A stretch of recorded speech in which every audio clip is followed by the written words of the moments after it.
இன்னொரு கம்பெனிக்கு போகிறாங்களே, அவங்க இன்னொரு கம்பெனிக்கு போகிறதுக்கு காரணம் இவங்க சரியான ஒரு பெனிஃபிட் கொடுக்காம தான் போயிருக்காரு அவர் ஃபேமிலியில். இல்லை ஓகே சார், நான் ஒத்துக்கிறேன், அது போனது தப்பு தான் மேடம். அது வந்து ஒரு கம்பெனியில இருந்து சார் ஒரு நிமிஷம் இருங்க.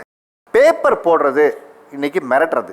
ஆக்சுவலாக வேலை பார்க்குற இடத்துல வேலை கொடுத்த நிறுவனத்தையே பேப்பர் போடுவேன்னு மிரட்டுறது, நாளைக்கு லீவ் போட்டுருவேன்னு சொல்கிறது, கமிட்டடாக ஒரு ஒர்க் கொடுத்தா அதை உடனே செய்யணும், மறுநாள் வர்றதில்ல, கொஞ்சம் கடிஞ்சா அடுத்த நாள் வந்து நீங்கள் உடனே லீவை போடுறது, கேட்டால் மெடிக்கல் லீவு, ஒய்ஃபுக்கு அந்த பிரச்சனை இந்த பிரச்சனைன்னு ஒரு இடத்துல கமிட்டடாக இல்லை, லாயலாக இல்லைன்னு உங்களை சொல்கிறாங்கல்ல, அதுக்கு பதில் சொல்லுங்கள். அவங்க சொன்னாங்கல்ல ஓபி அடிக்கிறாங்கன்னு, நான் ஒரு மாதத்துக்கு 30 நாளுக்கு டபுளாக ஒர்க் பண்ணியிருக்கேன்.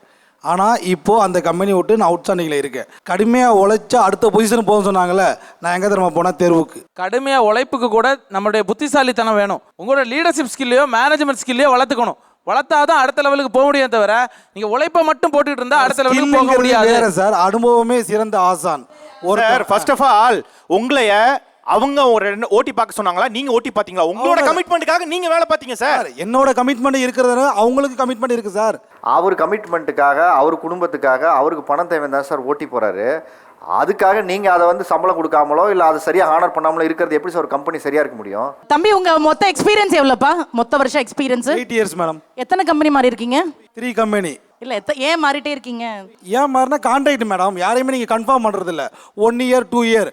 ஒரு பையன் 18,000 சம்பளத்தை அடுத்தது போனால் அவனுக்கு 23,000 சம்பளம் தரணும். ஆனால் அந்த பையனை தூக்கிட்டு புது பையனை கூப்பிட்டா அதே 18,000 தரணும். உங்கள் கம்பெனிக்கு லாபத்தை மட்டுமே பார்க்குறீங்க தவிர ஒருத்தரோட உழைப்பா பார்க்கறது கிடையாது. நான் 3 கம்பெனி ஒர்க் பண்ணேன், என்னை வந்து பர்மனெண்ட்டே ஆக்கலங்கிறீங்க. கன்ஃபர்மேஷன் ஆஃப் பெர்மனன்சி ஆக்ட்னு ஒரு ஆக்ட் இருக்கு சார், சட்டம், லேபர் சட்டம். நீங்க அந்த ஆக்ட் படி ஒரே ஒரு லெட்டர், நீங்க பெருசா செலவெல்லாம் பண்ண தேவையில்ல.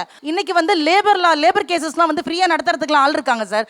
நீங்க ஜஸ்ட் போயிட்டு நீங்க அப்ளை பண்ணாலே போறோம். உங்களுக்கு வந்து ஏன் பர்மனெண்ட் ஆக்கல அப்படிங்கறத ஒரு நிமிஷம் உங்களுக்கு லேபர் கோர்ட்ல பதில் சொல்லுவாங்க சார். உங்களுக்கு வந்து 10 தடவை உங்களோட சம்பளம் இருக்குல்ல, அதை விட 10 தடவை ஜாஸ்தியா கொடுத்து அதை உங்களுக்கு காம்பன்சேஷனா கொடுப்பாங்க, உங்களை ரீஇன்ஸ்டேட் பண்ணுவாங்க சார். இது இங்க ஃபேக்டரியில வேலை சார், எல்லாருக்கும் தெரியும் சார். ஒரு கம்பெனினா எக்ஸ்பீரியன்ஸ் பீப்புள் எடுப்பீங்களா, ஃப்ரெஷர் எடுப்பீங்களா? Based on the position sir. இப்போ மேபி நிறைய கம்பெனியில் செட்டர் எடுக்கிறாங்க. அவங்களுக்கு செட்டர்னா சிஎன்சி, ஆட்டோமொபைல் கன்ஸ்ட்ரக்ஷன் பற்றி நான் பேசிக்கிட்டு இருக்கேன்.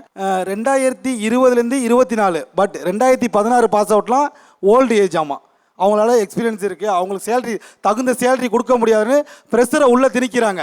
ஒரு ஃப்ரெஷர் பீப்புள் எடுத்தால் 18,000, எக்ஸ்பீரியன்ஸ் பீப்புள் எடுத்தால் 30,000. நீங்கள் அந்த 30,000க்கு 2 பீப்புளை வேலைக்கு வைக்கிறீங்க, எக்ஸ்பீரியன்ஸ் ஆன தூக்கி வெளில போட்டுறீங்க. Confirmation of permanency act sir. இந்த ஆக்ட் படி உங்களை பர்மனன்ட் பண்ணல